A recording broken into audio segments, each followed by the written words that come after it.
जय शिवाय मित्रांनो अखेर मोठ्या प्रतीक्षेनंतर शेतकऱ्यांना राशनच्या ऐवजी दिल्या जाणाऱ्या अनुदानाचं खात्यात वितरण व्हायला सुरू झालेलं आहे।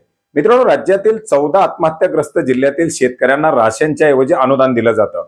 प्रति लाभार्थी प्रतिमाह 170 रुपये एवढं डीबीटीच्या माध्यमातून अनुदान या शेतकऱ्यांच्या खात्यामध्ये क्रेडिट केलं जातं आणि याच्यामध्ये जवळजवळ 23,65,000पेक्षा जास्त शेतकरी हे पात्र करण्यात आलेले या शेतकऱ्यांना अनुदान दिलं जातं। मित्रांनो, यापूर्वी सुद्धा आपण वेळोवेळी अपडेट घेतलेले की योजनेसाठी निधी वितरण करण्यासाठी GR निर्गमित करण्यात आलेले होते, परंतु जोपर्यंत हे अनुदान खात्यात येत नाही तोपर्यंत काही खरं नाही, अशा प्रकारच्या कमेंट या ठिकाणी वारंवार आपण या ठिकाणी पाहिलेल्या होत्या। गेल्या 1 वर्षापासून या योजनेच्या अंतर्गत अनुदानाचं वितरण झालेलं नव्हतं आणि मार्च महिन्यामध्येच या मार्चच्या शेवटच्या आठवड्यामध्ये या अनुदानाचं वितरण केलं जाईल अशा प्रकारची माहिती सुद्धा प्रशासनाच्या माध्यमातून देण्यात येत होती। तशा प्रकारची तयारी करण्यात आलेली होती, परंतु अद्याप अनुदानाचं वितरण न झाल्यामुळे हे अनुदान वितरित होणार का हा प्रश्न निर्माण झाला होता आणि अखेर मार्च एंड पूर्वीच या शेतकऱ्यांच्या खात्यामध्ये अनुदानाची रक्कम जमा व्हायला सुरुवात झालेली आहे। मित्रांनो, पूर्ण नाही परंतु अंशतः तरी या रक्कम आता खात्यामध्ये यायला सुरू झालेल्या आहेत।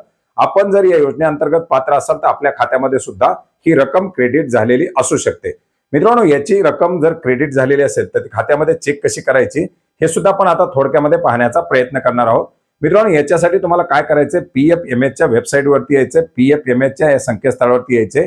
याची डायरेक्टली लिंक आपल्याला व्हिडिओच्या डिस्क्रिप्शन बॉक्समध्ये देण्यात आलेली आहे। याच्या अंतर्गत आल्यानंतर तुम्ही पाहू शकता नो युअर पेमेंट, याच्या अंतर्गत तुम्हाला पेमेंटची स्टेटस पाहता येणार आहे।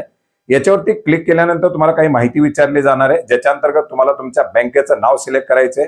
बँकेचं नाव सिलेक्ट केल्यानंतर तुम्हाला तुमचा अकाउंट नंबर टाकायचा आहे, तोच अकाउंट नंबर पुन्हा एकदा खाली टाकायचा आहे आणि अकाउंट नंबर टाकल्यानंतर खाली एक जो कॅप्चा कोड दिलेला आहे तो टाकून OTP मागवायचा आहे। तुमचा जो मोबाईल नंबर लिंक असेल बँक खात्याला आधारला तर त्या मोबाईल नंबरवरती OTP पाठवला जाईल। आलेला OTP आणि खाली दिलेला कॅप्चा कोड टाकून सबमिट करायचा आणि सबमिट केल्याबरोबर तुमच्या या खात्यावरती अकाउंटवरती जे काही ट्रान्झॅक्शन झालेले आहेत ते ट्रान्झॅक्शन या ठिकाणी दाखवले जाणार आहेत आणि याच्यामध्ये तुम्ही हे ट्रान्झॅक्शन पाहू शकता।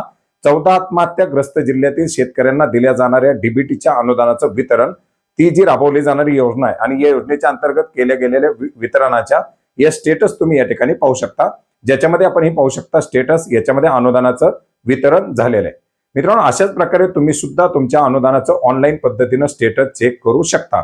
याच्यामध्ये मराठवाड्यातील 8 जिल्हे, विदर्भ आणि नागपूर विभागातील वर्धा जिल्हा असे एकूण 14 जिल्ह्याचा याच्या अंतर्गत समावेश करण्यात आलेला आहे। अमरावती विभागातील 5, मराठवाड्यातील 8 आणि नागपूर विभागातील वर्धा अशा या 14 जिल्ह्यातील 23,65,000 शेतकऱ्यांना या अनुदानाचं वितरण केलं जात आहे। याच्यामध्ये रेशन कार्डवरती असलेली नावं, परंतु याच्यामध्ये ज्या लाभार्थ्यांची KYC झालेली आहे अशा KYC झालेल्या खातेधारकालाच हे अनुदान दिलं जातं आणि त्यांच्या अनुदानाचं वितरण सुरू झालेलं आहे। आपलं जर अनुदान वितरण झालेलं नसेल तर आपण आपल्या तहसील कार्यालयाशी संपर्क साधू शकता। धन्यवाद।